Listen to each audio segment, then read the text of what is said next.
Hello everyone, and thank you for watching my brand new thief build video. I really wanted to take a thief in a completely different direction than from what I'm used to playing. I'd fancied the whole idea of a sword dagger build, but I didn't want to focus on being a DPS build. So I wondered if I could take the sword dagger weapon set and actually become a full support class with a thief.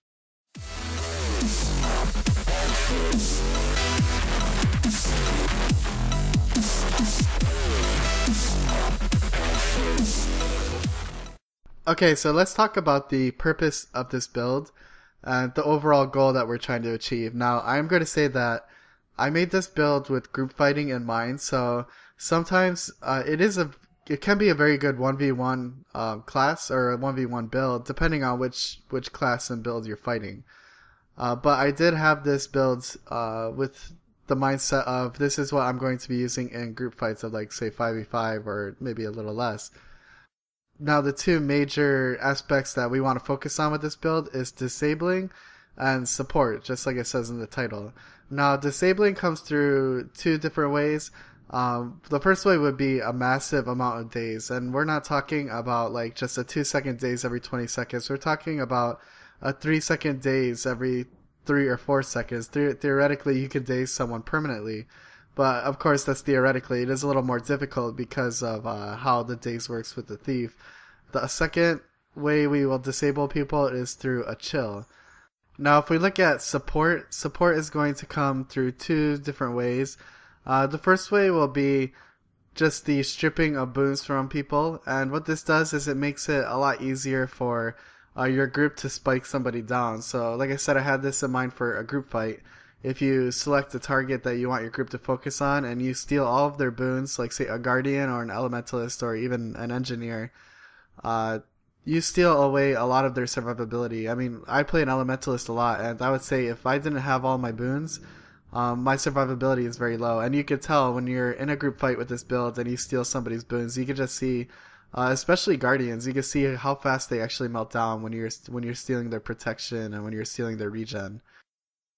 The other way we support is through actually giving boons to our allies, and I could actually, again, theoretically, I could give my allies 6 boons in just a click of the button. And we'll go through how all of this is done in the next section. Okay, so there's a lot going on with this build, so I broke it up into 6 key elements that make this build work, and it will kind of explain to you the whole purpose of the build. Boon stripping and spreading, stealing, daze, chill, confusion, and evasion. Now let's look at these one at a time. Okay, so let's talk about boon stripping and spreading. Now when I say spreading, I mean taking boons and giving it to your allies, whereas stripping is just taking boons off of an enemy and giving it to yourself. Now, boon stripping comes from our weapon set mostly. We have the number 3, which is flanking strike. That does a little evade and spins you around the target, and that unlocks the second attack in the combo, which is larcenous strike, which is a little stab, and that takes 2 boons from your target and gives it to yourself. Now, another way we strip and also spread at the same time is through our steal, and our steal is one of the big keys to this build.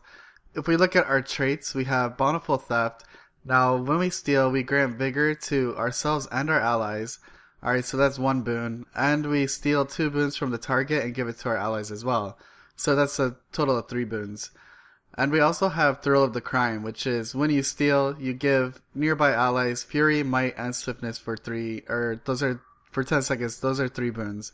So in total, if we steal from a target that doesn't have any boons, we're still giving 4 boons to all of our allies. We're giving Fury, Might, Swiftness, and Vigor, which are very important boons, especially the Fury and the Vigor, because those don't have to stack like the Might does. So other than that, we also take the 2 boons away from stealing. So if, say we were attacking a Guardian who had regeneration and protection on. Now we're not giving those boons through our steal, so we would actually take those 2 boons as well and apply it to our nearby allies and ourselves. So that's actually a total of 6 boons in just one steal that we can apply to our allies. Another thing that stealing does for us, other than stripping boons and spreading boons, is it actually dazes the target. Now it says 1 second, but we will look at our daze length, and we'll actually get this up to 2 seconds. So when we steal, we actually daze a target for 2 seconds, which means we lock out all their skills for 2 seconds. Now the second major aspect of this build is daze. If we look at our auto attack on our sword, when we're in stealth, we actually apply a daze for 2 seconds, and that's if we are behind the target. Now if we hit the target from the front, we just apply blindness, which is okay, but what we really want is daze. Now it says daze is 2 seconds, and I told you earlier about the steal, how we're actually going to increase the duration of the steal. And how we do that is through our sigil, which is sigil of paralyzation, and that increases our stun duration by 15%, and daze is considered a stun. How the sigil works is, increasing durations on stuns, is it rounds up to the highest second.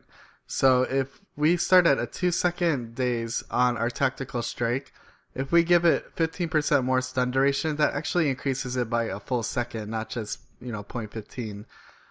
So it rounds up to the higher number. So now we're at 2.15, and it's going to round up to 3. So we have a 3 second daze if we hit someone from the back while in stealth, and our steal also gives us a 2 second daze. So theoretically, we can daze someone almost permanently.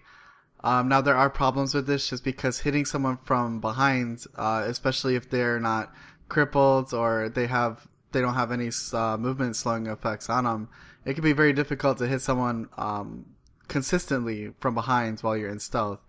So that leads us into the next section. So one of the biggest problems I was running into when I was developing and refining this build was that sometimes it was just way too difficult to hit people in the back, to daze them, to kind of lock somebody out. Now, what I did was I put Sigil of Hydromancy on both of my weapon sets, so I'm constantly switching my weapons whenever I can, and that'll chill somebody. And not only does it affect their movement speed, but it also affects their skill recharge rate. So their cooldowns are going to be increasing from chill, and we're going to be dazing them, completely locking out their skills. So you can kind of start seeing the purpose of the build developing, where I want this build to be, I just want to lock someone down where they can't do anything, and while I'm locking them down, I'm stealing all their boons, which gives my teammates a very easy job of killing that person. The next big thing is Evasion, and we get this through quite a few different ways. Now, a sword dagger weapon set thief can actually teleport all over the place, especially with Infiltrator Strike. You teleport to the target and immobilize them for a second, but you can also use it to teleport back. And of course, thieves don't have any cooldowns, it's just initiative use. So I could teleport to someone, immobilize, maybe stealth daze, and then go back, and then I could teleport to them again. So there's a lot of movement. It kind of confuses people as to where you are, but it doesn't really give us any evasion. The evasion comes through, we have Flanking Strike, which is the first attack of the combo to steal someone's boon, and that gives us an evasion.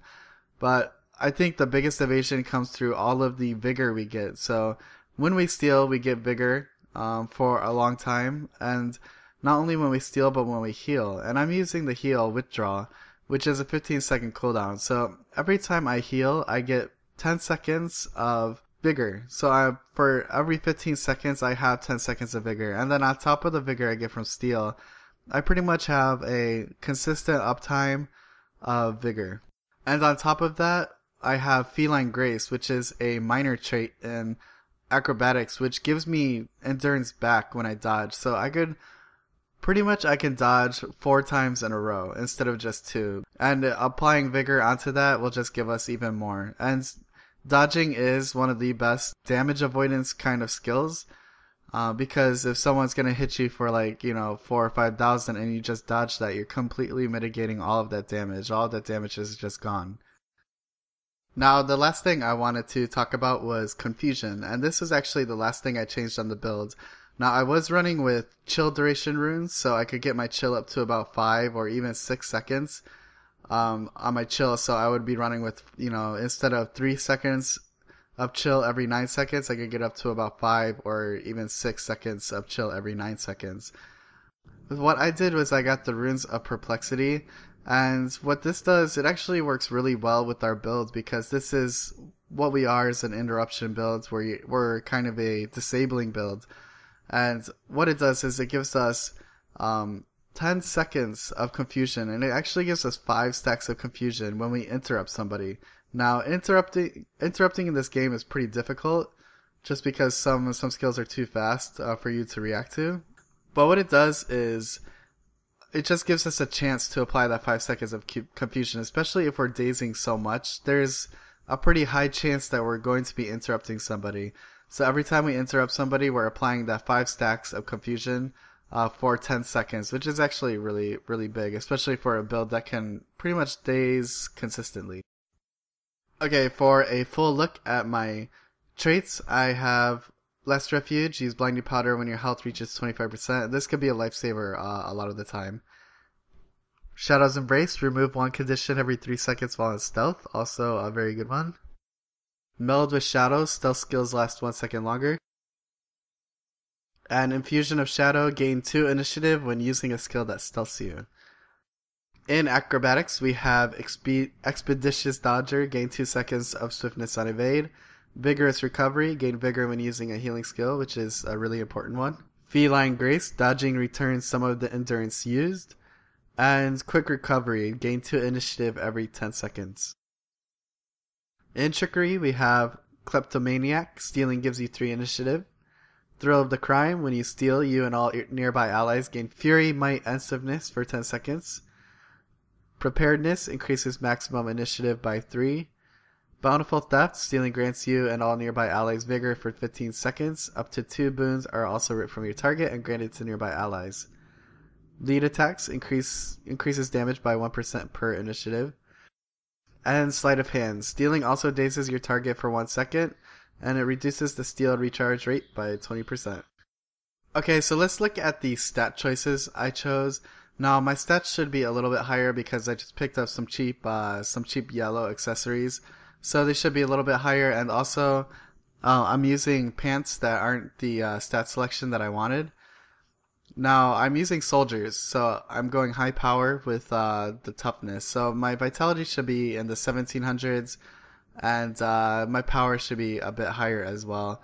So I'm very, very tanky as a thief, which might not really make sense, but I actually am. When I go into dungeons and things like that, I'm actually pulling aggro from bosses sometimes because I have so many defensive stats. So this build is very, very solid. It's not going to be, you're not going to get bursted down too much. And on top of all that defense, you're adding all of the damage mitigation through your dodges, and because you have so much endurance regen through the vigor and the endurance that you get back when you dodge. So this build can last a really long time. For my weapon sets, my offhand weapon set, you might notice that I'm actually using 2 sword and daggers. That's when I switch weapons and cast a chill, I'm still in my same weapon set, so I don't have to worry about being in a different weapon set. So I could be attacking somebody and switch weapons, and it applies the chill, but I can keep going the way I was. So I'm using sword dagger in both weapon sets, and you really don't have to worry about mobility with this. Like a lot of builds bring a short bow just to kind of get away, but honestly, you don't really need it in this build because you have so much mobility anyways. For my sigils, again, I'm using a sigil on each weapon set. I'm using the same sigils on each weapon set, but the first sigil is the Sigil of Paralyzation, which gives you a 15% stun duration that increases all of your dazes up 1 second. So the daze on our auto attack while we're in stealth gives us 3 seconds instead of 2, and the daze on our stealth gives us 2 seconds instead of 1. And the other one is the Sigil of Hydromancy, so every time I switch weapons, I'm applying chill, which not only disables the target more, but it also gives us a better chance to daze the target and strip boons from him as well. For my utilities, I said before I'm using Withdraw, which is roll back while healing and evade attacks, cures immobilized, chilled, and cripple. So this is a great way to get out of some CC conditions.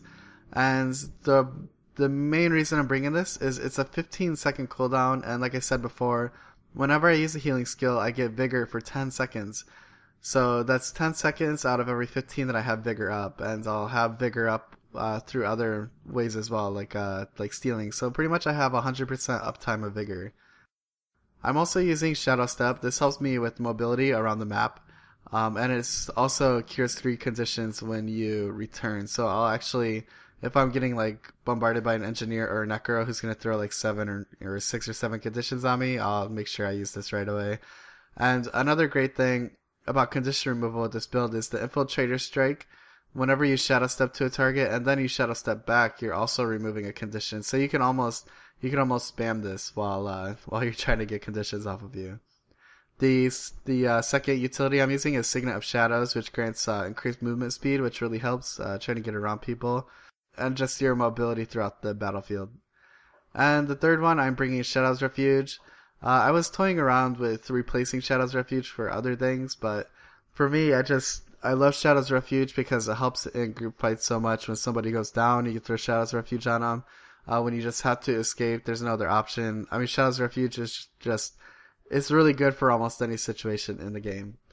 And for my elite, going along with the disable idea, I'm using Baseless Venom, which stuns somebody for 1.5 seconds.